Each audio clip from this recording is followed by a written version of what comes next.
Pour l'exercice 37, on nous dit déterminer les parties réelles et les parties imaginaires de chaque nombre ci-dessous. On commence d'abord par rappeler que la forme algébrique des nombres complexes Z, c'est A plus IB où A et B sont deux réels. Et que la partie réelle, c'est le nombre réel A que l'on peut noter RE de Z. Et que la partie imaginaire, c'est le nombre réel B que l'on note IM de Z. Donc, on commence par la question A. Ici, quand on regarde la formule, le A est le nombre qui n'est pas avec le I en multiplication. Donc ici, c'est le 5.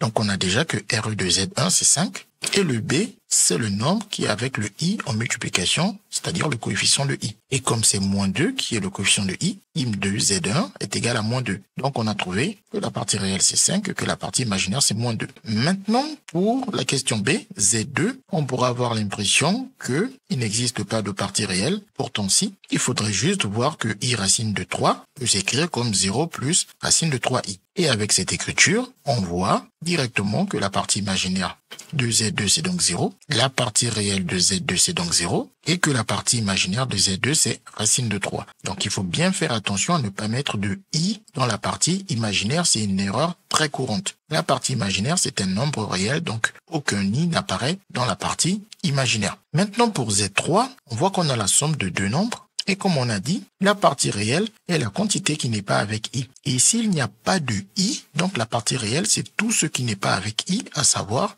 4 plus racine de 2. Donc ne pas vous faire avoir et penser que forcément, ce qui vient après un plus ou un moins ne fait pas partie de la partie réelle et serait par exemple la partie imaginaire. Et en remarquant que Z3 peut se mettre sous la forme 4 plus racine de 2 plus I 0 ou I ou 0i selon vos affinités. On remarque alors que le B, c'est-à-dire la partie imaginaire étant le coefficient de I, le coefficient de I étant 0 parce que I n'étant pas écrit, donc on a 0i qui vaut 0 et on n'écrit donc pas 0. Cela nous permet de dire que la partie imaginaire c'est alors 0. Et enfin pour le Z4, il faut faire attention à l'ordre ici, car on vous a dit le A c'est le nombre qui n'est pas avec le I. Le nombre qui n'est pas avec le I, ici c'est le moins 3. Pour une écriture plus classique, on peut très bien mettre le moins 3 en premier et ensuite le 2i après. Ce qui nous permet alors de dire que la partie réelle de Z4, c'est le moins 3. Et la partie imaginaire de Z4, étant le coefficient de I, il faut aller chercher où le I se trouve. Et le coefficient de I ici, c'est 2. Donc la partie réelle,